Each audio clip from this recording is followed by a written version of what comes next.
तो moving ahead further to this, सबको ये क्लियर हो गया what is aggregate demand, what is aggregate supply. Intersection पे हमारी सेविंग्स सो कॉल्ड जीरो होती हैं और पूरा का पूरा कंजम्पशन होता है जितना हमने कमाया।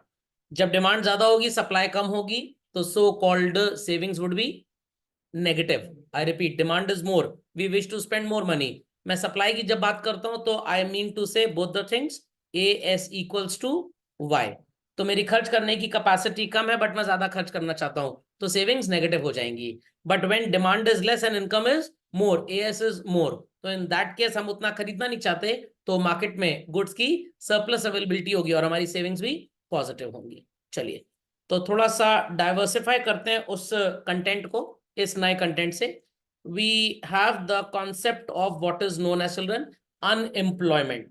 अनएम्प्लॉयमेंट का सिंपल सा मतलब ये नहीं होता कि नौकरी छूट गई। अनएम्प्लॉयमेंट और एम्प्लॉयमेंट का बहुत बड़ा मीनिंग होता है, बट हम जिस कॉन्टेक्स्ट में इकोनॉमिक्स में इसको पढ़ते हैं उसका मतलब यही होता है कि person is willing to work, person is not willing to work. तो अगर आपके पास एक पीस ऑफ लैंड है और आप उसको यूज नहीं कर रहे हो तो लैंड इज अनएम्प्लॉयड, और आप यूज कर रहे हैं तो land is employed.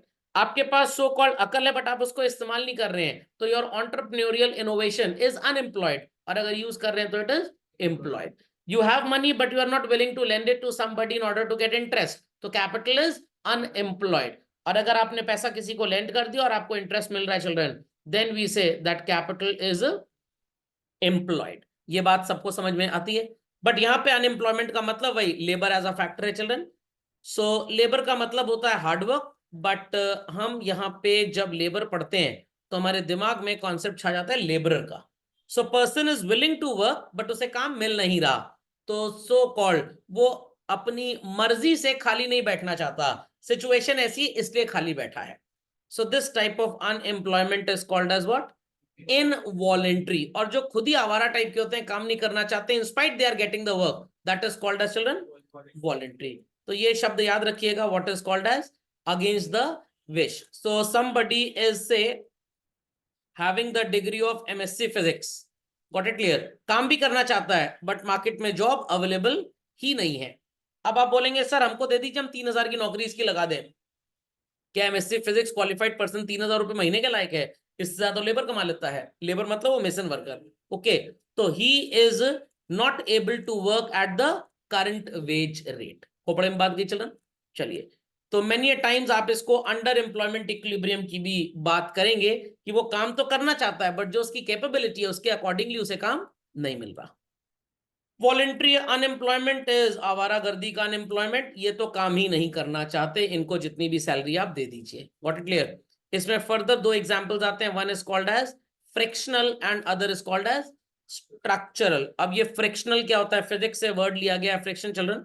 Workers voluntary quit their previous jobs and are searching for new and better job. Many times क्या होता है, आपको एक बेटर जॉब मिलता है बट वो नया एम्प्लॉयर आपको कह रहा है भाई कम से कम पुराने और नए जॉब में एटलीस्ट 3 महीने का गैप होना चाहिए, नहीं तो पुराना एम्प्लॉयर हो सकता है कोर्ट में हमारे खिलाफ केस कर दे कि आप जानबूझ के मेरे एम्प्लॉय को भड़का के ले गए। तो सर 3 महीने का गैप ही क्यों है?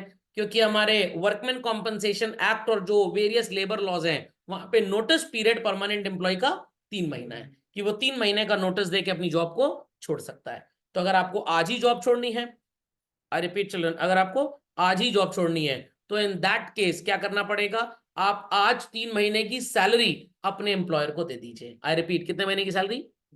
3 महीने की सैलरी अपने एम्प्लॉयर को दे दीजिए। ये बात सबको समझ में आ गई चिल्ड्रन? चिल्ड्रन आवाज आ रही है मेरी? चलिए, तो जॉब छोड़ना चाहते हैं तो आप सो कॉल 3 महीने की सैलरी दे दीजिए और कल से जय माता दी। और अगर आप ऐसा नहीं करना चाहते तो आज आप नोटिस दे दीजिए, भाई 2 मार्च हो गई है, 2 अप्रैल 1 मंथ, 2 मई एंड 2 जून, मैं 3 जून के बाद से नौकरी पे नहीं आऊंगा, तब तक वो दूसरा एम्प्लॉय सर्च कर लेगा। तो फ्रिक्शनल समझ में आ गया। Then we have structural unemployment. Take an example की गवर्नमेंट पूरे एजुकेशन सिस्टम को रिवैम्प करना चाहती है और एक ऐसा एजुकेशनल सिस्टम बनाना चाहती है जो कल तक एग्जिस्ट कर रहा था वो बिल्कुल आगे नहीं चलेगा। Every teacher has to be computer savvy और एजुकेशन को हम पेपरलेस बना देंगे। पेपरलेस का मतलब ये नहीं कि क्वेश्चन पेपर नहीं मिलेगा एग्जाम में, सब कुछ होगा, टेक्स्ट सब कुछ ऑनलाइन, सारी चीजें डिजिटल हो जाएंगी। अब जो टीचर्स इस एनवायरमेंट में काम कर पाएंगे दे वुड बी इनटू जॉब, और बाकियों को मजबूरी में जॉब छोड़ना पड़ेगा। सो पूरे इंडस्ट्री का जो स्ट्रक्चर है that is changing, this is known as what, structural unemployment. समझ में आ गया? Got it clear? तो बैंक्स में पहले मैनुअल काम होता था, जब देखा गया कि भाई धोखाधड़ी ज्यादा हो रही है तो डिजिटलाइजेशन करना पड़ेगा ताकि ट्रैकिंग बेटर हो पाए। तो अब कुछ एम्प्लॉयज को बड़ी तकलीफ हुई तो उनसे कहा गया जय माता दी, आप नौकरी छोड़ के जाएं। एग्जिस्ट वही करेगा जो कंप्यूटर सेवी होगा। समझ में आ गई बात? X एंटे and ex post, micro में इसका सो कॉल्ड जिक्र हो चुका है। एक्स एंटे का मतलब होता है planned, what is ought to be done, and post का मतलब होता है executed, what is already done. तो आप सोच रहे हैं कि भाई आज क्लास अटेंड करें कि ना करें, एक्स एंटे क्लास आपने क्लास कर ली, it is known as ex post class. So what money we think to save is known as ex ante saving, and what we actually save is called as children ex post saving। जो हम सोच रहे हैं invest करने के लिए it is known as ex ante, और जो हमने इन्वेस्ट कर दिया बच्चों it is known as ex post investment. समझ में आ गया? तो टेक एन एग्जांपल कि गवर्नमेंट अभी सोच रही है कि हम अपनी कंट्री में नेक्स्ट कॉमनवेल्थ गेम्स कराएं कि ना कराएं, तो ये हो जाएगा एक्स एंटे। और जब कॉमनवेल्थ गेम्स ऑर्गेनाइज हो गए हमारी कंट्री में तो it will become x post. हमको मतलब होता है एक्स पोस्ट से, दैट इज सेविंग भी एज वेल एज इन्वेस्टमेंट भी। एक्स एंटे से हमारा कोई लेना देना नहीं है, बिकॉज वो एस्टिमेटेड है, वो एक्चुअल बिल्कुल भी नहीं है। समझ गए इस बात को? Children understood?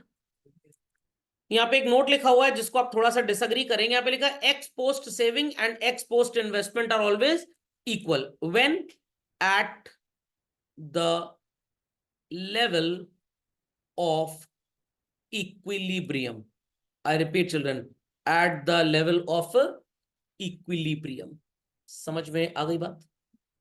समझ में आ गई बात? चलिए, तो फुल एम्प्लॉयमेंट के अगेन चिल्ड्रन दो मीनिंग होते हैं। All the factors of production B it land, labour, capital, entrepreneur, जितना उनका इस्तेमाल है उतना इस्तेमाल हो रहा है। ये एक बहुत ब्रॉड मीनिंग हो गया फुल एम्प्लॉयमेंट का। बट जब हम मैक्रो इकोनॉमिक्स में theory of income and employment पढ़ते हैं तो यहां पे सिर्फ हम वर्कर्स के एम्प्लॉयमेंट की बात करते हैं।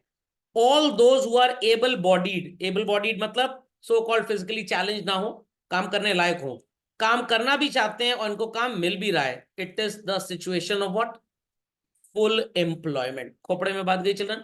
तो अगर किसी भी कंट्री में, जनरली इकोनॉमिक्स की बुक्स में आपको लिखा हुआ मिल जाएगा, 94 to 96% people are employed children, तो we consider that as full employment, because 100% can never be employed. कुछ तो खाली भाई नेचर के हिसाब से रहेंगे। या अच्छा मान लीजिए खाली नहीं है भाई, नया जॉब मिल गया तो 2-3 महीने के लिए आपको खाली बैठना पड़ेगा, laws of the country are such. खोपड़े में बात गई कि नहीं गई? समझ में आ गया? लिखा भी है in reality full employment never exist because it is always possible to find some people unwilling to do any productive work though they may be physically fit. अब गांव में किसान है, बहुत खेती है, करोड़ों रुपए की खेती है उसकी, भाई जब तक फसल उगेगी नहीं, क्या वो एक्टिंग करे काटने की, ऐसे दिन भर करता रहेगा ताकि कंट्री में फुल एम्प्लॉयमेंट होता रहे? भाई उतने देर तो उसको खाली बैठना ही बैठना है। Is that clear? Vacation season में टीचर्स आर आइडल, क्या पागल की तरह सुबह शाम रात पढ़ाते ही रहे, बढ़ाते रहे, घर वाले पागल खाने छोड़ाएंगे उसको, पागल हो गया पढ़ाते पढ़ाते। तो इन दैट केस भाई 100% एम्प्लॉयमेंट कभी एग्जिस्ट हो ही नहीं सकता। लॉजिक समझ में आ गया? तो क्लासिकल इकोनॉमिस्ट हो या कीन साहब हो, सब लोग यही बोला करते थे कि भाई फुल एम्प्लॉयमेंट का मतलब इनवॉलेंट्री अनएम्प्लॉयमेंट नहीं होना चाहिए। आई रिपीट, इनवॉलेंट्री नहीं होना चाहिए। तो अगर कंट्री में 141 करोड़ की पॉपुलेशन है, हम अज्यूम कर रहे हैं only 40% people are so called able to work, तो लगभग 56 करोड़ हो गए। 56 करोड़ में 50 करोड़ लोग और 6 करोड़ लोग के मैंने दो ग्रुप बना लिए। ये 6 करोड़ आवारा टाइप के हैं, इसे आप क्या बोलेंगे चिल्ड्रन? Voluntary unemployment. 50 करोड़ में 48 आर देयर जिनके पास काम है, बाकी 2 करोड़ काम तो करना चाहते हैं पर उनके पास काम है नहीं। तो सॉरी टू से इन 2 करोड़ को हम कीन्स साहब की थ्योरी में अनएम्प्लॉयड नहीं बोलेंगे। अंडरस्टैंडिंग? क्योंकि एमसीक्यू पेपर में आता है तो ये सारी बातें आपको आनी बहुत जरूरी है। तो वॉलेंटरी अनएम्प्लॉयमेंट ही अनएम्प्लॉयमेंट है, इनवॉलेंटरी अनएम्प्लॉयमेंट को हम अनएम्प्लॉयमेंट नहीं बोलते हैं। समझ में आया कि नहीं आया? जो लड़ा नहीं बस हारा वही है, जो लड़ाई करते करते जंग में मर गया वो हारा नहीं है। खोपड़े में बात गई कि नहीं गई? जैसे अनपढ़ कौन होता है? जो कुछ सीखना ना चाहे, जो कोशिश तो कर रहा है बट सीख नहीं पा रहा, डिफिकल्ट है, कुछ दिन में सीख जाएगा, आप उसे अनपढ़ नहीं बोलेंगे। अनपढ़ किसे बोलेंगे? जो कोशिश ही ना करना चाहे। समझ में आ गई बात? चलिए, तो सर ये क्या कहानी है? फुल एम्प्लॉयमेंट इक्विलिब्रियम, बड़ी आसान कहानी है भाई, बड़ी आसान कहानी। आपको पता है A D equals to C plus I and A S equals to what children? C plus S. Country में जितने रिसोर्सेज हैं सबको इस्तेमाल किया गया, इधर it be land, labour, capital and entrepreneur, there are no unused resources. और जितना आउटपुट निकल रहा है चिल्ड्रन, ऑब्वियसली बात है फ्री में तो होगा नहीं, आउटपुट जनरेट करने के लिए आपको एफओपीज को एम्प्लॉय करना पड़ेगा। Will FOPs be working free of cost? No, पैसा लेके काम करेंगे, नहीं तो जहर भी नहीं मिलेगा सो कॉल्ड फ्री में। तो some income would be generated. मान लीजिए किसी कंट्री में 10,000 करोड़ की इनकम जनरेट हुई है, तो what is this 10,000 crore equals to? Labour को पे किया वेजेस, लैंड पे किया रेंट, कैपिटल पे किया इंटरेस्ट, और एंटरप्रेन्योर ने अर्न किया प्रॉफिट। और यही 10,000 करोड़ होगा children total value of output in the country. और जब ये सारा का सारा आउटपुट बिक जाएगा, इसका मतलब कंट्री में ना कोई सरप्लस था और ना कोई शॉर्टेज। सरप्लस होता तो डिफ्लेशन आ जाता, शॉर्टेज होती तो inflation. Country is set to be at the position of what children? Employment equilibrium, full employment equilibrium. ये बात सबको समझ में आई चिल्ड्रन? पक्का? चलिए, तो यहां पे आपको ये डायग्राम नजर आ रहा होगा, मिल गया चिल्ड्रन? सबको मिल गया भाई? तो इसमें और कुछ मार्क करने की आपको जरूरत नहीं है, बस आपको ई पॉइंट देखना है चिल्ड्रन, बिकॉज ये डायग्राम अभी दूसरे टेक्स्ट के लिए भी काम आएगा, that is under employment equilibrium, but you are going to focus only on point E. सबको नजर आ रहा है? ए डी नजर आ रहा है बच्चों? डैश लाइन मत देखिएगा, बोल्ड लाइन देखिएगा बस, ये वाली। This is bar A. क्या बोलते थे बच्चों इस बार ए को? ऑटोनोमस कंजम्पशन, मतलब consumption at zero level of income. यहां पे आपकी so called AS equals to Y, मतलब कमाई ज्यादा है बट खर्चा कम है, तो सेविंग्स क्या होंगे चिल्ड्रन? पॉजिटिव। और पहले चिल्ड्रन आपका खर्चा ज्यादा है और कमाई कम है, तो सेविंग्स क्या होंगी? नेगेटिव। खोपड़े में बात गई? यहां पे सेविंग्स नेगेटिव बोलिए या बोलिए APC is more then one, या सेविंग्स पॉजिटिव बोलिए या बोलिए कि so called APC is less then one, बात एक ही है। या आप ये भी बोल सकते हैं कि भाई एपीएस यहां पॉजिटिव होगा और यहां पे आपका एपीएस क्या हो जाएगा children? Negative. Is that understood? और सर यहां पे क्या हो जाएगा? यहां पे चिल्ड्रन आपका एपीसी जो है वो वन होगा और एपीएस जीरो, क्योंकि जितना कमा रहे हैं उतना खर्च कर दे रहे हैं। इतने ऑब्जर्वेशंस मार्क कर लीजिए, ये एमसीक्यू में पूछे जाते हैं बच्चों। तो लोगों को स्टोरी समझ में आ गई बच्चों? So this was full employment equilibrium. अब सर ये अंडर एम्प्लॉयमेंट इक्विलिब्रियम क्या होता है? इसके लिए मैं अगर एक डायग्राम आपको बना के दिखा दूं तो आपको थोड़ा सा ज्यादा समझ में आएगा। ये टेक्स्ट याद रखिएगा, अंडर एम्प्लॉयमेंट। अंडर एम्प्लॉयमेंट से एक शब्द दिमाग में आता होगा, जो भी हमारे पास एफओपीज है, लैंड, लेबर, कैपिटल, एंटरप्रेन्योर, उनको फुल्ली एम्प्लॉय नहीं किया, उनको कम एम्प्लॉय किया है। यहाँ पे लिखा भी है, it means equality between aggregate demand and aggregate supply, but where children at less than. अब आपने बचपन में क्लास नर्सरी केजी में मैथ्स पढ़ी होगी, अगर मैं आपसे बोलूं 4 और 6 के बीच में मोर देन का सिंबल लगाइए, तो भाई ऐसे लगेगा। इफ आई से 4 और 8 में लेस देन का सिंबल लगाइए तो कैसे लगेगा? तभी सर ऐसे ही लगेगा, भाई 4 इज लेस देन 8 और 8 इज मोर देन 4। तो लेस की अगर हम बात करें तो it is a data before और अ डेटा आफ्टर, जवाब होगा डेटा बिफोर। तो ये है full employment children. Under employment थोड़ा सा पहले होगा और ओवर एम्प्लॉयमेंट थोड़ा सा आगे होगा। तो let me draw a diagram for this, ताकि आपकी अंडरस्टैंडिंग थोड़ी बेटर हो जाए, बिकॉज इस टेक्स्ट में तो डायग्राम ओवरलैप कर रहा है, तो थोड़ा सा प्रॉब्लम होगा समझने में। तो आई वांट कि आप हेडिंग लिख दें, अंडर एम्प्लॉयमेंट इक्विलिब्रियम चिल्ड्रन, और एक ग्राफ बनाएं। सबसे पहले हम ड्रॉ कर लेते हैं 45 डिग्री का, what is called as AS equals to Y equals to C plus S। खोपड़े में बात गई चिल्ड्रन, नजर आ रहा है सबको? चलिए इसके बाद ड्रॉ करेंगे चिल्ड्रन एक ग्रीन कलर का what is called as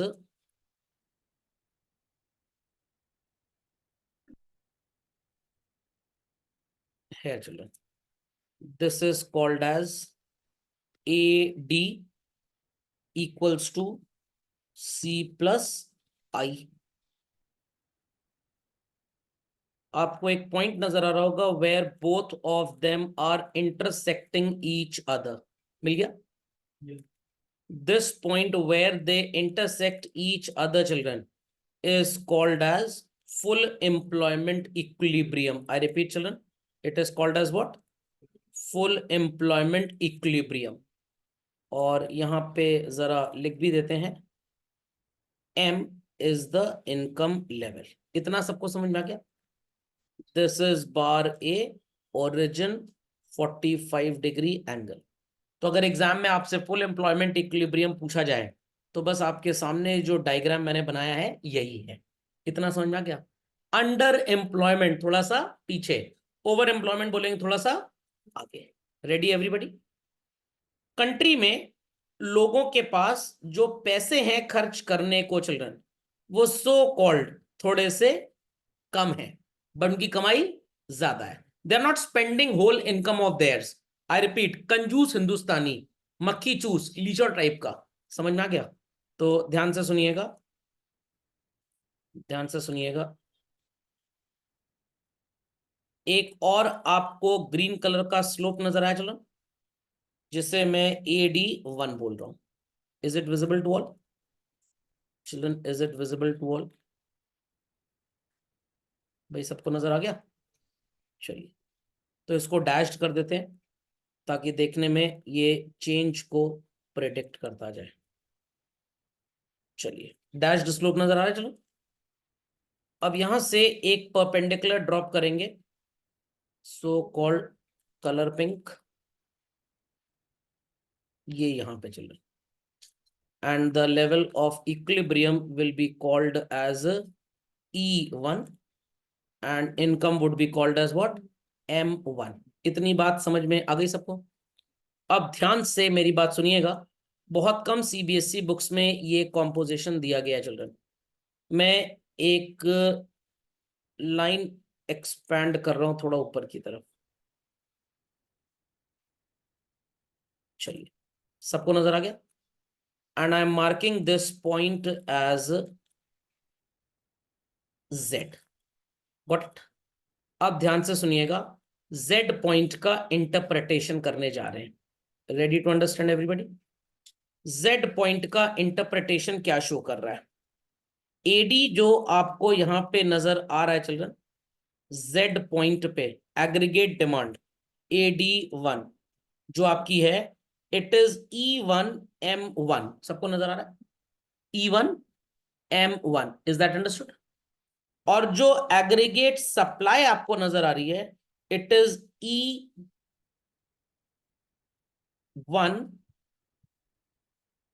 just hold on children, एक मिनट नहीं नहीं नहीं, ठीक मार्क किया है, ठीक मार्क किया है। AD1 पे जो आपको नजर आ रहा है नया इक्विलिब्रियम E1, उस पे तो हो गया। अब ध्यान से सुनिएगा, AD पे आपको नजर आ रहा है अपना Z पॉइंट, और अगर मैं आपसे पूछूं व्हाट इज योर AD पे लेवल ऑफ इनकम जो आप खर्च करेंगे, आपका आंसर होगा ZE1। खोपड़े में बात गई, sorry ZM1 children, very sorry, ZM1। इतनी बात सबको समझ में आ रही है? इतनी बात सबको समझ में आ रही है? पक्का? चलिए तो अब लॉजिक ध्यान से सुनिएगा मेरा, बहुत ध्यान से सुनिएगा इस लॉजिक को। एट पॉइंट Z आप खर्च कितना कर रहे हैं चिल्ड्रन? ZM1, ये नजर आ गया। बट यहां पे आपकी जो कमाई है दैट इज ओनली EM1। तो आप अपनी हैसियत से ज्यादा खर्च कर रहे हैं कि कम खर्च कर रहे हैं? ज्यादा खर्च कर रहे हैं। I repeat once again, AD को देखिए, AD1 को मत देखिएगा।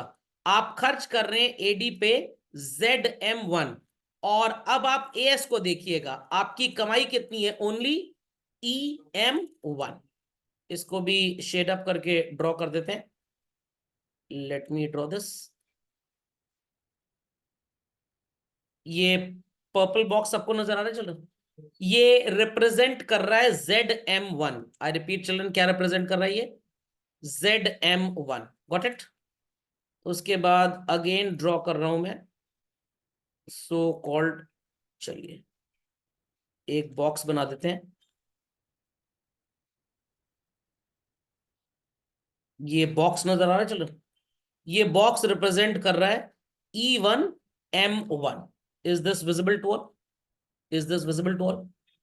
ZM1 आपकी खर्च करने की कैपेसिटी, या E1M1 आपकी खर्च करने की कैपेसिटी? E1M1 हैसियत आपकी उतनी है जितनी आपकी कमाई है, और कमाई आपको नजर आ रही है कहां पे? एग्रीगेट सप्लाई वाले स्लोप पे, ये वाला स्लोप।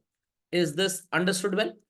तो आपकी जेब में पैसे हैं E1M1, बट आप खर्च करना कितना चाह रहे हैं? Z1M1। कितना अपनी हैसियत से ज्यादा खर्च करना चाह रहे हैं चिल्ड्रन? ZE1। खोपड़े में बात गई? खोपड़े में बात गई? तो ZE1 क्या रिप्रेजेंट कर रहा है चिल्ड्रन? दैट आपका aggregate demand is more then aggregate supply. ध्यान से मेरी बात सुनिएगा, आपकी डिमांड ज्यादा है और सप्लाई कम है, तो मार्केट में शॉर्टेज होगा चिल्ड्रन या सरप्लस होगा? शॉर्टेज। एंड शॉर्टेज के केस में what will happen to the price children? Price will rise. I repeat children, price will rise. खोपड़े में बात गई? प्राइस क्या हो जाएगा? प्राइस बढ़ जाएगा। Is that clear? तो प्राइस तब तक बढ़ता रहेगा जब तक ये शॉर्टेज पूरी हो नहीं जाती। प्राइस तब तक बढ़ता रहेगा जब तक ये शॉर्टेज पूरी हो नहीं जाती। और इस शॉर्टेज को पूरा करने के लिए बच्चों क्या करना पड़ेगा? प्लांट सेटअप करना पड़ेगा, लैंड अक्वायर करना पड़ेगा, एंटरप्रेन्योर हायर करना पड़ेगा, पैसा लाना पड़ेगा, मतलब प्रोडक्शन करना पड़ेगा। प्रोडक्शन फ्री में तो होगा नहीं, हमको एम्प्लॉयमेंट लेवल बढ़ाना पड़ेगा कंट्री में कि घटाना पड़ेगा? तो या तो हम यहीं पे खुशहाल जीवन बिताएं, दैट इज पॉइंट E1 वाले इक्विलिब्रियम पे, एल्स ये जो आपको गैप नजर आ रहा है, मैं इसके लिए एक येलो कलर का बॉक्स बना रहा हूं जो इसको रिप्रेजेंट करेगा। चलो चलिए, ये नजर आ गया सबको? नजर आ गया बच्चों? तो दिस पॉइंट अल्टीमेटली रिप्रेजेंट्स कि भाई ZE1 वो सिचुएशन है जहां पे लोगों की जेब में पैसे तो कम हैं बट चाहते होंगी बहुत ज्यादा है। तो इन दैट केस कंट्री में डिमांड ज्यादा है बट पैसे उतने हैं नहीं, तो आप बोलेंगे सब लोग खरीदेंगे कहां से चीजों को? भाई फाइनेंस स्कीम वगैरह इसीलिए तो आती है बाजार में। Cars are there in the market in the showroom, but लोगों के पास पैसे नहीं है, तो वही लोग तो बाय डिफॉल्ट जाके बोरो करते हैं बैंक से और कार लोन लेते हैं। लॉजिक समझ में आया कि नहीं आया? तो इन दैट केस ये जो पॉइंट है ये रिप्रेजेंट कर रहा है situation where people have the capacity not to spend but they have the willingness to spend more। औकात कम है बट चाहत बहुत ज्यादा है। Is that clear? E1 की अगर बात करें, E1M1 औकात और चाहत का मिलन है, औकात और चाहत का मिलन है। वेयर एज ZM1 हमारी खर्च करने की चाहत, E1M1 हमारी खर्च करने की हैसियत। तो हमारी हैसियत और चाहत में कितना फर्क है बच्चों? ZE1 हमारी कितनी ज्यादा so called capacity to spend तो नहीं है बट हम चाहते हैं खर्च करना, ZE1। So this would represent what is named as children inflationary gap. तब तक चलता जाएगा जब तक है जान ना ना ना, जब तक सो कॉल्ड हम यहां तक पहुंच नहीं जाते। खोपड़े में बात गई चलो, खोपड़े में बात गई। तो फिर से मेरी बात को सुन लीजिए, फिर से मेरी बात को सुन लीजिए, बहुत धमाकेदार बात बता रहा हूं। पहले आप खर्च कर रहे थे what is called as AD, और आपकी इनकम कितनी थी? AS equals to I equals to C plus S, कुछ भी बोल सकते हैं। तो E पॉइंट पे आप जितना खर्च करना चाहते थे वो ये बता रहा है, और जितना खर्च कर सकते थे वो ये बता रहा है। Is that clear? तो M income was sufficient enough, आपकी हैसियत भी EM थी और आपकी चाहत भी EM थी, that was called as full employment equilibrium. Now what is happening? अब आप सो कॉल्ड खर्च करना चाहते हैं कितना? AD। बट सो कॉल्ड आपकी कमाई कितनी है AS। तो हम इस पॉइंट की बात करते हैं M1 पॉइंट पे। तो अगर देशवासियों की कमाई M1 है बच्चों, कितनी M1 है, इज दैट क्लियर। बट वो चाहते हैं खर्च करना ZM1, they want to spend more money. AD बड़ी वैल्यू है, AD1 छोटी वैल्यू है। तो उनकी चाहत है ZM1 की, बट औकात है उनकी सिर्फ E1M1 की। तो ये जो गैप है ये रिप्रेजेंट कर रहा है they do not have the capacity but they wish to spend. तो इसी गैप को आप क्या बोलेंगे, इन्फ्लेशनरी गैप। या तो औकात कम कर लीजिए, AD1 नीचे चले आइए और यहीं पे टिके रहिए। Is that clear. तो जब कंट्री में रिसोर्सेस को पूरी तरह से एम्प्लॉय नहीं किया जाएगा, some people are sitting idle, some piece of land is not being used, some money was not fully used in the business, and some entrepreneurs were so called नजरबंद कर दिए गए थे। बट हम इन सबकी बात नहीं करेंगे, हम सिर्फ वर्कर्स की बात करते हैं यहाँ पे। तो लोगों को अगर आपने नौकरी नहीं दी बच्चों, तो उनकी इनकम अर्निंग कम हो जाएगी। इनकम अर्निंग कम हो जाएगी तो ऑब्वियस सी बात है खर्चा भी कम करेंगे, तो खर्चा उनका कम हो गया, नीचे आ गया। तो कहां पे इक्विलिब्रियम आएगा चिल्ड्रन, एट दिस पॉइंट। समझ में आया कि नहीं आया। तो या तो गरीबी में खुश रहिए और या तो उधार लेके अपनी जिंदगी बर्बाद कर लीजिए। Is that understood well. तो इन्फ्लेशनरी गैप कब होता है, अंडर एम्प्लॉयमेंट इक्विलिब्रियम के केस में। तो एग्जाम में अगर MCQ क्वेश्चन आएगा तो कर लेंगे लोग। समझ में आ गया, पक्का, कंफर्म। और कुछ बच्चे कहेंगे सर याद कैसे रखेंगे, अकल लगा लीजिए थोड़ी सी। AS इक्वल्स टू वाई, ये आपकी कमाई है, ये आपका खर्चा है। Are people understanding. Shade up कर देता हूं थोड़ा सा तो और अच्छा लगेगा। Let me shade this up.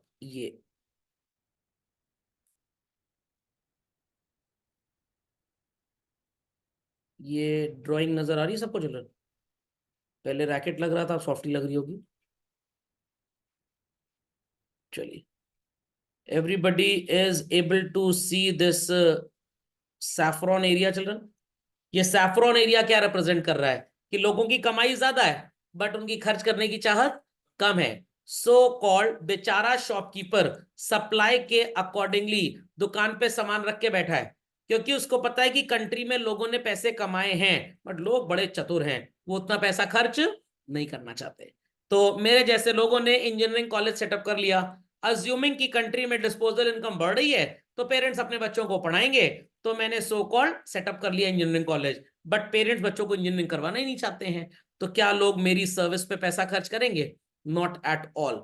तो in that case what is going to happen कि भाई हमारे पास रिसोर्सेस तो हैं, बाजार में पैसा भी है, बट लोग उस पैसे को खर्च कम करना चाहते हैं। नहीं करना चाहते, इकोनॉमिक्स में नहीं होता, कम करना चाहते हैं।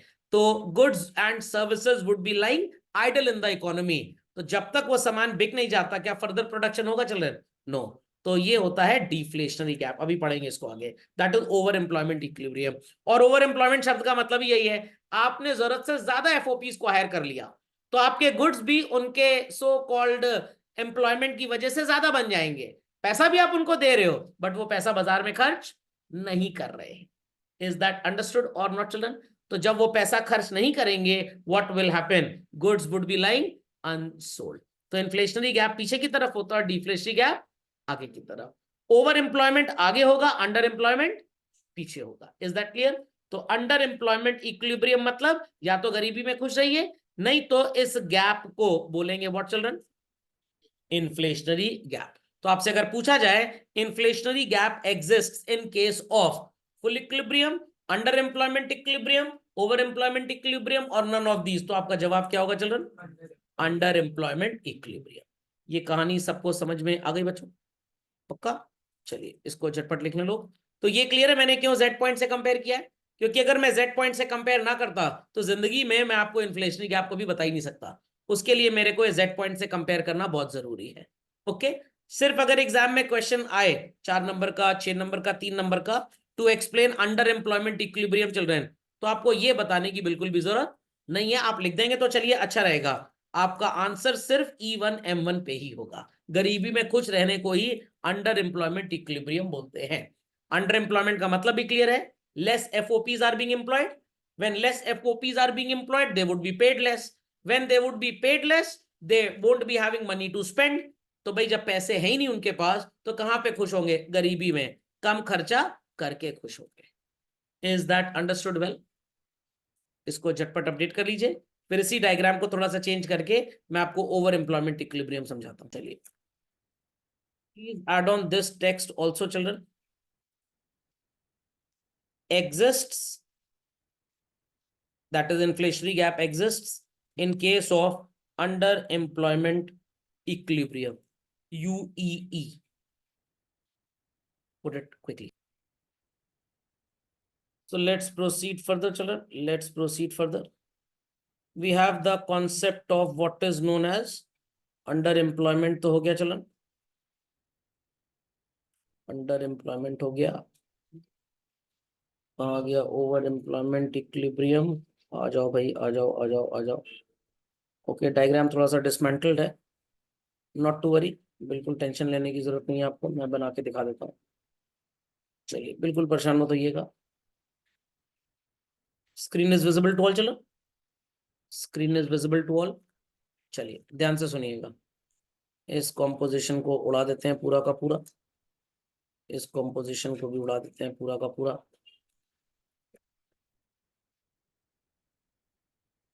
चलिए, ये जो एडी नीचे बना था चिल्ड्रन, अब एडी थोड़ा सा ऊपर बनाते हैं। एडी मच्छर मत समझिएगा इसको।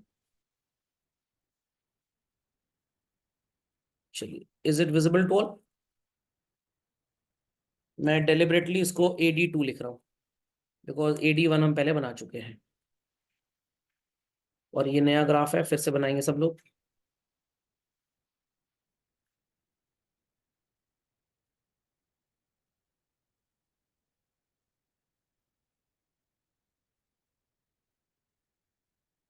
दो जगह इसका इंटरसेक्शन दिखाना है हमको।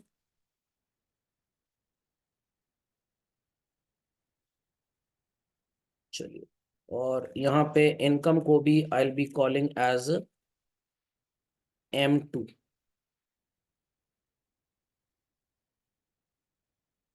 इंटरसेक्शन पॉइंट सबको नजर आ रहा है? चलो, children, is the intersection point visible to everybody? चलिए, कॉलिंग इट एज E2। सबको नजर आ गया? पक्का? चलिए, सो थोड़ा सा इंटरप्रिटेशन देख लेते हैं भाई, पॉइंट E2 का क्या है। पॉइंट E2 पे इंटरप्रिटेशन क्या है देख लेते हैं चिल्ड्रन। AD2 की बात करेंगे हम। AD2 का मतलब है आप खर्च कर रहे हैं E2M2। AS की अगर हम बात करें बच्चों, तो अगेन आपकी जो कमाई है दैट इज E2M2, तभी तो इक्विलिब्रियम आया। Is that clear? Is that clear children? पक्का? उसके बाद एक पॉइंट और मार्क करेंगे, और इस पॉइंट को यहां पे मार्क करेंगे चिल्ड्रन, ओरिजिनल AD पे। ओरिजिनल AD पे सुनाई पड़ा है? और इस पॉइंट को बोलेंगे P। इतना झटपट कंप्लीट करें पहले लोग। चलिए, तो let's put the understanding concept in it. तैयार हैं सब लोग समझने को? Children ready? ध्यान से सुनिएगा बातों को। AS को मैंने बिल्कुल चेंज नहीं किया, this represents your level of income. पहले इक्विलिब्रियम यहां पे आ रहा था चलन, जितनी आपकी कमाई उतना आपका खर्चा। Let me change the colour. जितनी आपकी कमाई चिल्ड्रन पॉइंट E पे, उतना आपका खर्चा। तो फुल एम्प्लॉयमेंट इक्विलिब्रियम कब हुआ? आपकी जो कमाई थी that was EM, which is represented on this black 45 degree line, और जो आपकी खर्च करने की सो कॉल्ड चाहत थी दैट वाज आल्सो EM, ये green line. Is that understood well? तो फुल एम्प्लॉयमेंट इक्विलिब्रियम आ गया। अब देशवासियों की कमाई थोड़ी सी बढ़ गई। Is that understood? तो अगर हम पहले की बात करें, आप इस so called dashed green line को मत देखिएगा, पहले की अगर बात करें, दिस वाज द एटीट्यूड और the capacity to spend, and this was actual spending. इस जगह को देखिए चिल्ड्रन, सिर्फ इस जगह को, जितना मैंने शेड किया है। आपकी इनकम ज्यादा है बट आपकी खर्च करने की चाहत कम है। अगर आप AS इसको कंपेयर करें, ये ऊपर की तरफ स्लांट सबको नजर आ रहा होगा, इजंट इट? नजर आ रहा है सबको? Children visible to all. और ये भी नजर आ रहा होगा सबको। तो ये है आपका एएस एरिया, दैट इज आप इतना खर्च कर सकते हैं। और ये है एडी एरिया, आप इतना खर्च कर रहे हैं। मैंने यहाँ पे आई नहीं बनाया क्योंकि इसकी कोई जरूरत नहीं होती है हमको। Is that clear? तो ये है आपकी हैसियत और ये आपकी चाहत। तो आप कम खर्च कर रहे हैं ई पॉइंट के बाद बच्चों, या ज्यादा खर्च कर रहे हैं? कम खर्च कर रहे हैं। Very good, excellent answer. आप कम खर्च कर रहे हैं। कम खर्च कर रहे हैं मतलब कमाई ज्यादा है, but you are willing to spend less money. एक पॉइंट उड़ गया, जरा इसको यहाँ पे लगा देते हैं। क्या बोला था इस पॉइंट को? पी। Very good. चलिए वापस आते हैं अपने कंटेंट पे चलन। तो आप खर्च कम कर रहे हैं बट पैसे हैं आपके पास। तो in that case you are spending less, आप पैसा खर्च नहीं कर रहे। तो मार्केट में goods and services are lying idle, उनको खरीदने वाला कोई भी नहीं है। तो ये जो आपको गैप नजर आ रहा है children, this gap represents your capacity to spend is there but your willingness to spend is not there. आप खर्च ही नहीं करना चाहते पैसा, आप बहुत बड़े कंजूस मक्खी चूस हैं। तो सो कॉल्ड आप कंजूस मक्खी चूस हैं, शॉपकीपर बेचारा मक्खी मार रहा है बैठ के। समझ में आ गई बात? ये पिंक एरिया नजर आ गया children? This represents what? This represents people are willing to spend less money though they have ample of income with them. तो इसी जगह को आप बोलेंगे व्हाट? डिफ्लेशनरी गैप का हिस्सा। समझ में आ गया? अभी आप कहेंगे सर आप तो ओवर एम्प्लॉयमेंट इक्विलिब्रियम की बात कर रहे थे। बिल्कुल, बट हम नहीं चाहते, भारत सरकार नहीं चाहती कि ये काम हो। तो गवर्नमेंट ने बोला भाई न्यू टैक्स रेजिम ले आते हैं, जहां पे जो लोग पैसा नहीं भी बचाएंगे, खा पी के खर्च कर देंगे, उड़ा देंगे, उनको भी टैक्स एकदम नेग्लिजिबल देना पड़ेगा। तो पहले गवर्नमेंट बोलती थी ओल्ड टैक्स रेजिम में कि 5 लाख रुपए तक की कमाई है तो जीरो टैक्स, उससे ऊपर कमाओगे तो टैक्स देना पड़ेगा। नई टैक्स रेजिम में बोलती है कि 7 लाख तक की कमाई पे जीरो टैक्स, उससे ऊपर कमाओगे तो टैक्स देना पड़ेगा।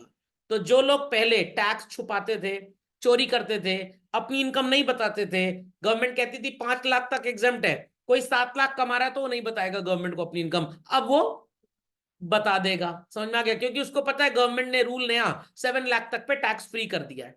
Are people understanding what I mean to say? अब जब वो बता रहा है इनकम, तो उससे कोई समस्या की बात है ही नहीं, और वो खुले रूप से खर्च भी करेगा। मान लीजिए कि कोई इंसान 5 लाख रुपए की जगह 7 लाख कमा रहा है, बट गवर्नमेंट कह रही है 5 लाख तक की income is exempt from tax, तो गवर्नमेंट को अपनी इनकम डिस्क्लोज नहीं करेगा क्योंकि उसे टैक्स देना पड़ जाएगा। अब गवर्नमेंट ने कहा 7 लाख तक की इनकम एग्जेम्प्ट फ्रॉम टैक्स है, धड़ल्ले से डिस्क्लोज करेगा। अब उसको पता है कि भाई मेरे को पैसे अगर बैंक में भी रखने तो कोई प्रॉब्लम नहीं है, बिकॉज मेरे को टैक्स तो देना नहीं। अब जब इंसान के पास पैसे खुले रूप से आते हैं तो वो खर्च भी करता है। तो अगर किसी के पास कोई कैश में अर्नड मनी है चिल्ड्रन, क्या वो पैसा बैंक में जमा कराएगा? नो। क्या वो बैंक से खर्च करेगा? नहीं, क्योंकि पता है डिस्क्लोजर में आ जाएगी ये बातें। ये बात सबको समझ में आ गई? तो अब गवर्नमेंट क्या कर रही है, न्यू टैक्स रेजिम लाके लोगों को कह रही है ज्यादा इनकम डिक्लेयर करो अपनी। तो लोग अपने पास जब इनकम ज्यादा डिक्लेयर करेंगे, वेन दे नो कि उनको टैक्स नहीं देना, तो पैसा बैंक में रहेगा। बैंक में रहेगा तो ऑनलाइन झटपट पेमेंट भी कर सकते हैं बर्गर खाने के लिए। आर पीपल अंडरस्टैंडिंग और नॉट? समझ में आ गया? तो लोगों का खर्चे कैपेसिटी क्या होगी? बढ़ जाएगी। तो ओवर एम्प्लॉयमेंट इक्विलिब्रियम का मतलब ये जो एरिया है विच रिप्रेजेंट्स कि लोगों के पास पैसे तो हैं बट वो खर्च करना नहीं चाहते। तो मार्केट में goods and services are lying idle. तो शॉपकीपर जब तक एग्जिस्टिंग स्टॉक बिक नहीं जाता बच्चों, क्या फर्दर प्रोड्यूस करेगा? नो। जब ये फर्दर प्रोड्यूस नहीं करेगा तो employment level will go down. जब एम्प्लॉयमेंट लेवल कम होगा तो सो कॉल क्या लोगों को पैसे मिलेंगे, तनख्वाह मिलेगी, कमाई होगी? नहीं होगी। Income level will also go down. और जब तक सामान बिक नहीं जाता तब तक ये प्रोड्यूस होगा नहीं। और एग्जिस्टिंग स्टॉक को भी बेचने के लिए क्या करना पड़ेगा शॉपकीपर को? स्टॉक को बेचने के लिए क्या करना पड़ेगा? दाम गिराना पड़ेगा। तो प्राइसेस विल गो डाउन। ये होता है डिफ्लेशनरी गैप चल रहे हैं। समझ में आ गई बात? ये एक एस्पेक्ट ऑफ द थ्योरी है।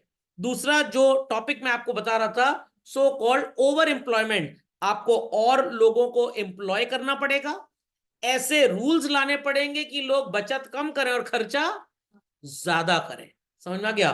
खर्चा ज्यादा करेंगे चिल्ड्रन तो AD will go up to what? AD2। तो जो सामान पहले नहीं बिक रहा था इस लेवल पे, अब वो बिकने लग जाएगा। Is that clear? सबको समझ में आ गई बात? चलिए तो आगे चलते हैं बच्चों। एक चीज यहां पे मैं और लिख देता हूं, एक चीज और लिख देता हूं। एट आपको नजर आ रहा होगा, AD टू पे चिल्ड्रन, या AD एंड AD2 सबकी बात कर लेते हैं। चलिए, AD को अगर आप कंपेयर करें बच्चों, तो AD पे आपकी सो कॉल्ड जो खर्च करने की कैपेसिटी थी वो कितनी थी? कितनी थी?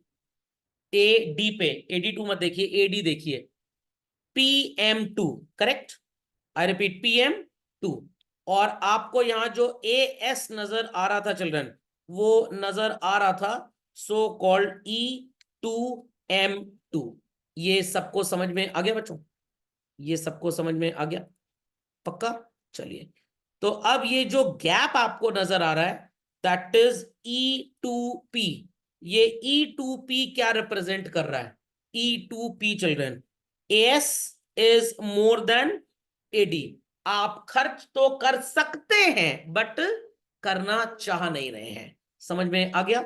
तो this represents what is titled as deflationary gap. समझ में आ गया?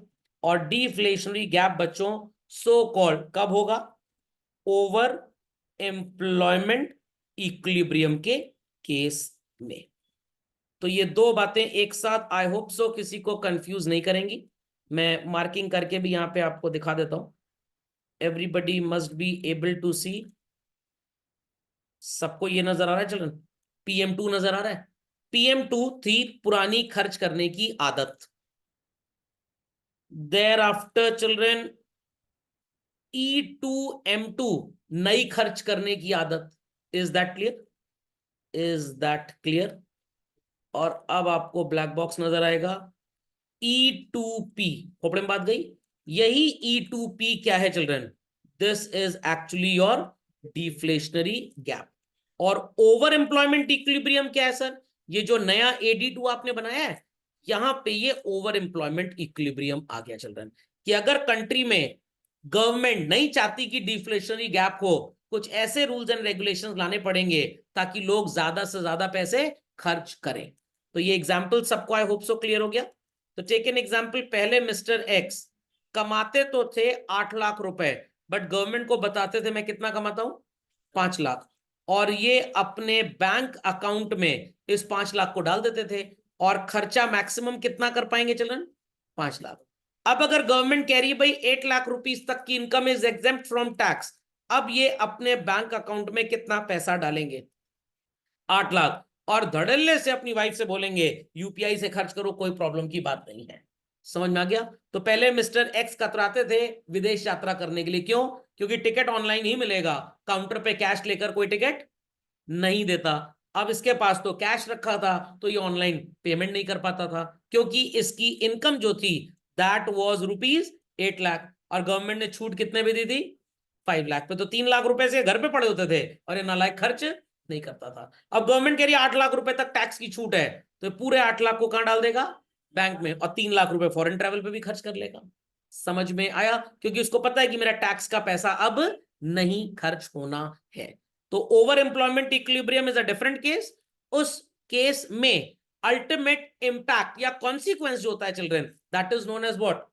Deflationary gap. समझ में आ गई सबको बात? पक्का? तो ओवर एम्प्लॉयमेंट इक्विलिब्रियम मतलब लोगों की खर्च करने की कैपेसिटी बढ़ाएंगे, तभी जो ऑलरेडी प्रोड्यूस गुड्स हैं वो मार्केट में बिक पाएंगे। समझ में आई बात या बिल्कुल भी नहीं आई? तो यूएस का अगर मैं एग्जांपल लूं children, US government public transport को बिल्कुल भी प्रमोट नहीं करना चाहती, but Indian government public transport को बहुत ज्यादा प्रमोट करना चाहती है। दो रीजन है दोनों जगह। यूएस में reason is this, people are very fit, चल भी सकते हैं, तो भाई क्यों बस का सफर करें। प्लस उनके यहाँ ऑयल डिपॉजिट्स बहुत हैं, तो गवर्नमेंट चाहती है लोग कार खरीदें, बाइक खरीदें। फ्यूल क्योंकि बड़ा सस्ता है, इंडिया में तो 97 रुपीज लीटर है, वहां 35 40 45 रुपए लीटर है बस। तो वहां की कंपनीज फ्यूल एक्सट्रैक्ट करके लोगों को बेचेंगी, तो कितने लोगों को एम्प्लॉयमेंट मिलेगा?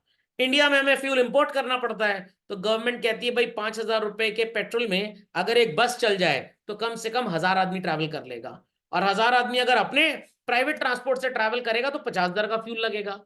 तो इसलिए इंडियन गवर्नमेंट पब्लिक ट्रांसपोर्ट को प्रमोट कर दी है ताकि लोग खर्चा कम करें। और यूएस इसको प्रमोट बिल्कुल नहीं करता। तो यूएस में क्या एग्जिस्ट करता है? Over employment equilibrium.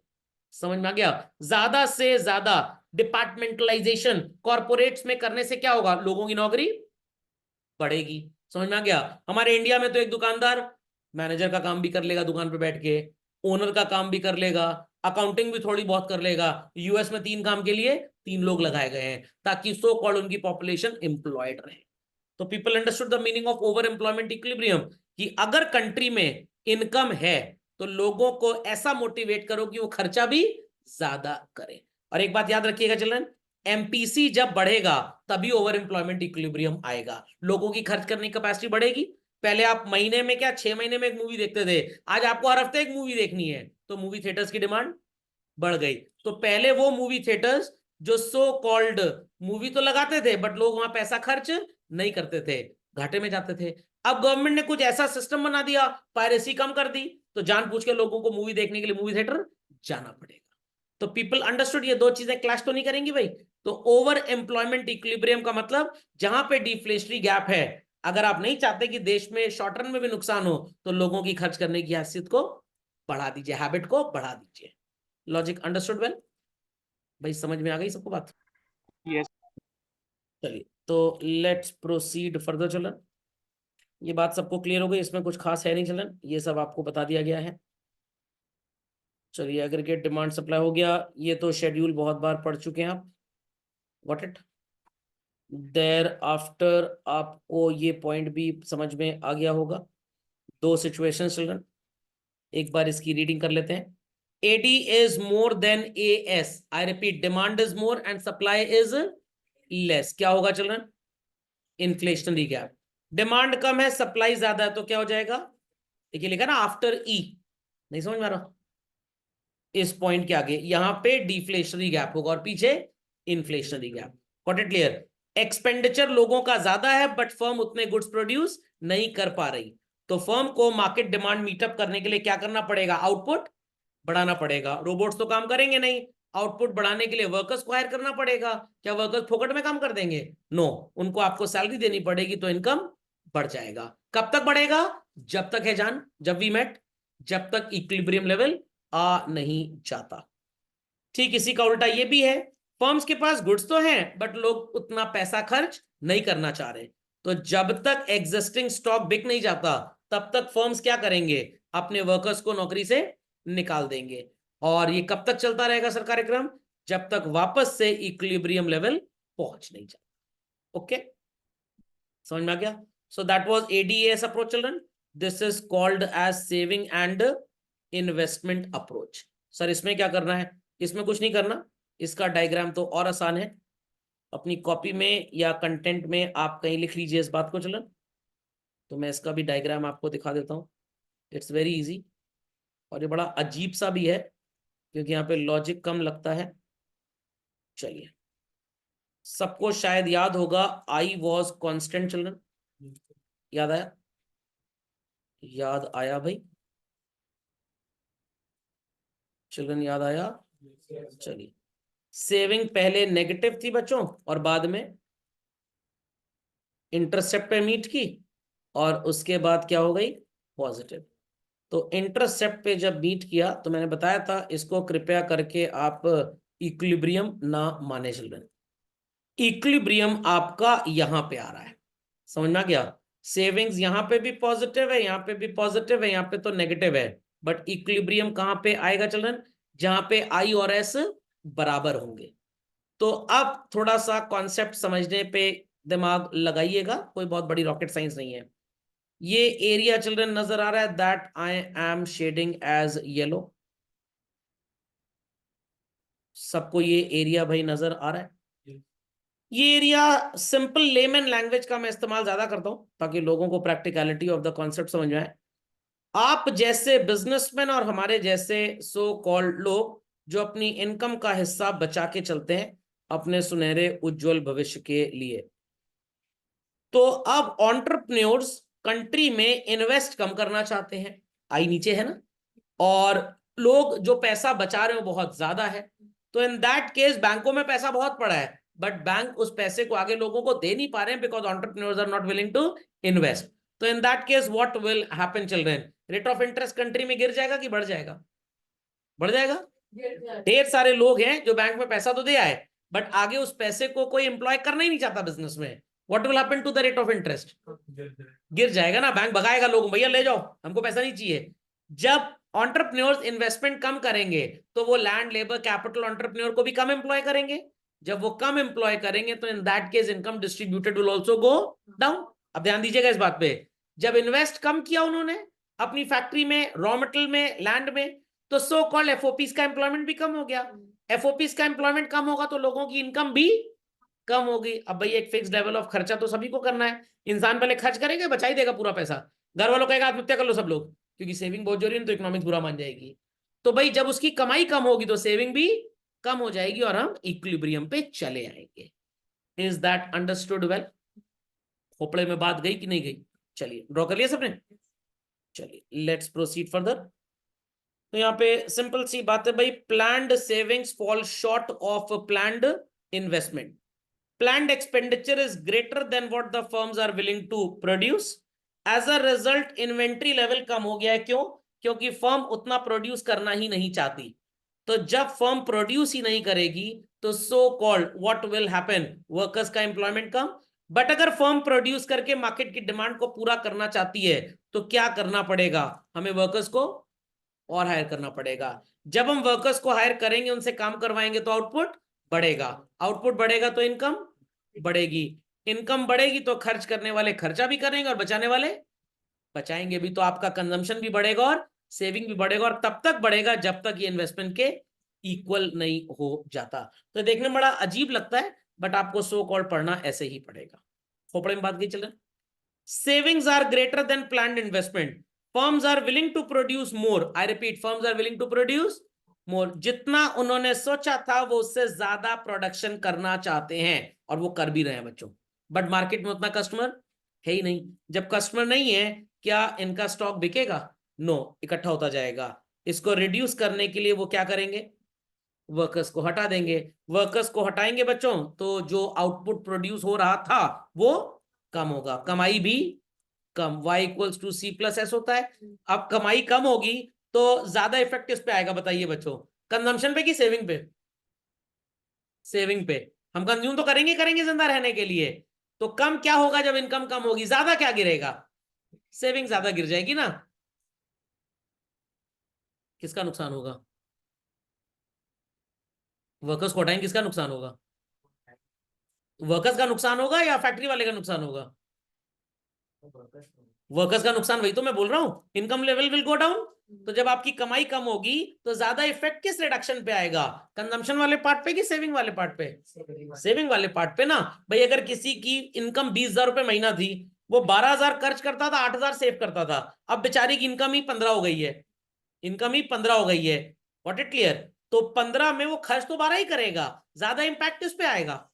सेविंग पे। और सेविंग कब तक कम होती जाएगी? जब तक वो इन्वेस्टमेंट के बराबर नहीं आ जाती। तो मैं इस थ्योरी को याद करने की ट्रिक बताता हूं आपको। These points would be same children, I repeat, these points would be same. ये कब अप्लाई होगा? जब AD is more than AS. और ये कब अप्लाई होगा? When AD is less than AS. तो सारे पॉइंट सेम है, सिर्फ हेडिंग चेंज करनी है आपको बस। तो टेंशन बिल्कुल मत लीजिएगा। लास्ट में आंसर में एडी इक्वल्स टू एएस की बजाय क्या लिखेंगे आप? एस इक्वल्स टू आई। समझ में आ गया? समझ में आ गया? चलिए, ये बात तो सबको क्लियर है, इस न्यूमेरिकल में किसी को कोई प्रॉब्लम नहीं होनी चाहिए। ये बच्चों बहुत इंपॉर्टेंट चीज है। एस इक्वल्स टू वाई सबको आता है, y equals to C plus I ये एडी अप्रोच है, और y equals to C plus S ये एएस अप्रोच है। कंजम्पशन का जो सो कॉल्ड फंक्शन था, इट इज बार ए, कहने का मतलब consumption at zero level of income equals to B dot Y. पढ़ा था सर हमने। अरे भाई, B was as good as MPC, और यहां पे आप 1 माइनस एमपीसी डॉट वाई भी लिख सकते हैं। डॉट मतलब मल्टीप्लीकेशन। समझ में आ गया? अब ये इंपॉर्टेंट चीज है जो मोस्ट ऑफ द बुक्स में बहुत कम लिखी गई है, या पावर बूस्टर सेक्शन वगैरह में ऑथर ने दी है। इक्विलिब्रियम किस लेवल ऑफ इनकम पे आएगा चिल्ड्रन? इस फॉर्मूले से भी चल सकते हैं और इससे भी चल सकते हैं। अगर y equals to bar A plus MPC dot Y करेंगे तो प्लस आई लिखेंगे, और अगर y equals to bar A plus MPC dot Y लिखेंगे तो प्लस एस लिखेंगे। अब आप कहेंगे सर फॉर्मूला तो एक ही था। बिल्कुल फॉर्मूला एक था। कभी कभी क्वेश्चन आपको इनकम बता देगा और पूछेगा इक्विलिब्रियम लेवल कहां पे आएगा, कितना इन्वेस्टमेंट करना पड़ेगा, तो आप ये वाला फॉर्मूला यूज करेंगे। कभी कभी इनकम बता देगा और बोलेगा इक्विलिब्रियम लाने के लिए सेविंग कितनी करनी पड़ेगी, तब आप ये वाला फॉर्मूला यूज करेंगे। कभी कभी क्वेश्चन आपको इन्वेस्टमेंट बता देगा चिल्ड्रन, एमपीसी बता देगा, वाई बता देगा, बार ए बता देगा, और बोलेगा किस लेवल ऑफ इनकम पे इक्विलिब्रियम आएगा, तो पहला फॉर्मूला। कभी कभी क्वेश्चन आपको सेविंग बता देगा, वाई बता देगा, एमपीसी बता देगा, बार ए बता देगा, और पूछेगा किस लेवल पे इक्विलिब्रियम आएगा, तो दूसरा फॉर्मूला यूज कर लीजिएगा। Is that understood? Is that understood भाई? चलिए, सो लेट्स अंडरस्टैंड। कुछ ऐसे न्यूमेरिकल्स आते हैं। इकोनॉमी में आपको ये दिया हुआ है function children c equals to 500 plus 0.75y। इसका इंटरप्रिटेशन सबको आना चाहिए। इंटरप्रिटेशन है कि आपकी इनकम जब चेंज होती है तो आप उसका 75% खर्च कर देते हैं। 0.75 इज व्हाट चिल्ड्रन? एमपीसी। और कभी कभी क्वेश्चन ऐसी चतुराई भी करेगा, c equals to 500 plus 0.75y आपको दे देंगे और कहेंगे कैलकुलेट एमपीएस। बच्चा कहेगा एमपीएस कैसे आएगा? अरे एमपीसी अंदर दिया है, बस वही ले लो, बाकी पूरा फॉर्मूला बेकार है। मतलब मम्मी शू के स्टोर में ले गई और कह रही है यहाँ पे हमको खरीदना है सो कॉल्ड लेसेस, अब उसी जूते में मत निकाल लीजिएगा, चोरी मानी जाएगी। बट अगर शॉपकीपर के पास स्टॉक नहीं है और जूता बिक भी नहीं रहा है, वो उसी में से निकाल के दे देगा। ओके, चलिए, इक्विलिब्रियम लेवल ऑफ इनकम क्या होगा, कंजम्पशन एक्सपेंडिचर क्या होगा, फॉर्मूला नजर आ रहा है बच्चों? ध्यान दीजिएगा बात पे। y equals to 500 plus 0.75 plus 5000। ये सर 5000 कहां से आ गया? क्वेश्चन में आपको क्या दिया था बच्चों? Investment expenditure. मैंने अभी अभी बताया ना आपको, जब आपको इन्वेस्टमेंट एक्सपेंडिचर दिया होगा, मैंने गलती से इनकम वर्ड यहां यूज कर लिया था, अगर इन्वेस्टमेंट एक्सपेंडिचर दिया होगा तो पहला फॉर्मूला, और अगर सेविंग दिया होगा तो दूसरा फॉर्मूला। मैंने गलती से आई पे इनकम बोल दिया था, इट वॉज इन्वेस्टमेंट बेसिकली। चलिए, तो भाई अब यहां पे आपने आई की जगह, इन्वेस्टमेंट की जगह कितना रख दिया? 5000। पूरी इक्वेशन बना ली।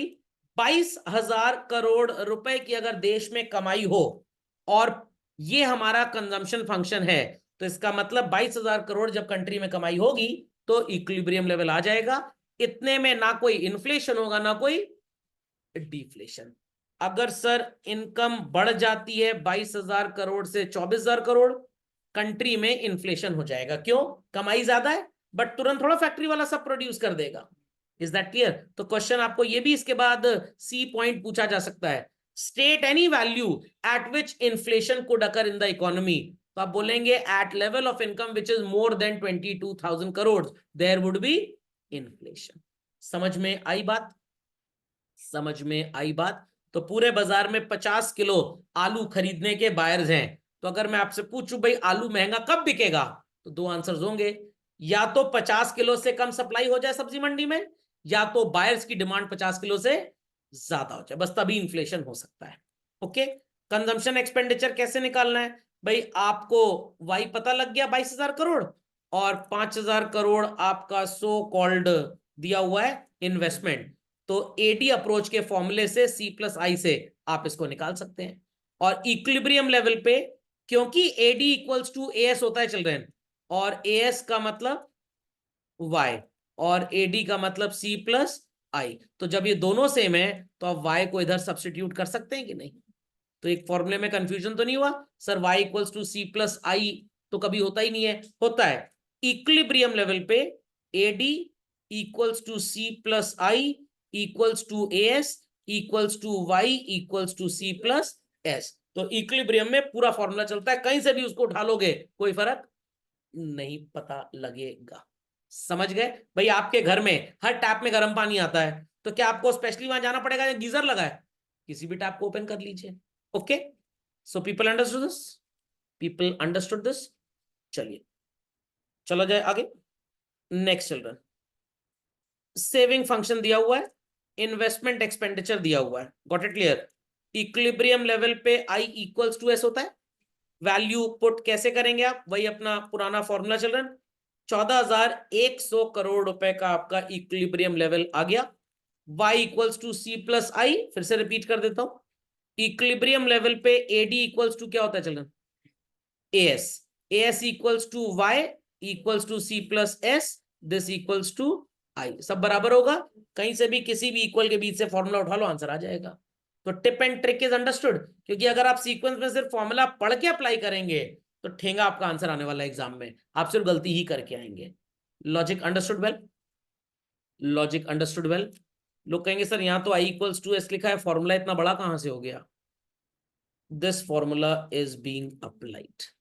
ओके, चलिए, समझ में आ गई बात सबको? चिल्ड्रन, बात समझ में आ गई? सिमिलरली ये भी, वैसे हम न्यूमेरिकल्स कर चुके हैं तो इसलिए मैं फिर से आपको ये सॉल्व नहीं करवा रहा हूँ, ये ऑलरेडी जब ड्यूरिंग द सेशन पढ़ाया था पीपीटी में सब कुछ था। भाई समझ में आ गई ये बात? कोई क्वेरी किसी की? चलिए, तो शीट में न्यूमेरिकल्स हैं, एक बार फिर से प्रैक्टिस कर लीजिएगा। काफी मैंने आपको क्वेश्चन बैंक्स दिए हैं, आप उसमें भी इसको प्रैक्टिस कर सकते हैं। अगला lecture will be held tomorrow children, and will be doing revision of money and banking भी एक तरह से हो जाएगा, क्योंकि जो पॉइंट्स हैं, कैसे इन्फ्लेशनरी गैप अर्थात इन्फ्लेशन, डिफ्लेशनरी गैप अर्थात डिफ्लेशन को करेक्ट करना है। यहां पे कुछ थे आरबीआई के क्वालिटेटिव मेजर्स और कुछ थे क्वांटिटेटिव, है ना, bank rate policy and all that, तो कब बढ़ाएंगे कब घटाएंगे एंड ऑल दैट, तो मनी एंड बैंकिंग में भी काम आएंगे, यहाँ पे भी काम आएंगे। मनोज जी कोई क्वेरी? अदिति जी कोई query? Raunak, Siddhi, Yasharth, you can query? No, sir. No No. Sir.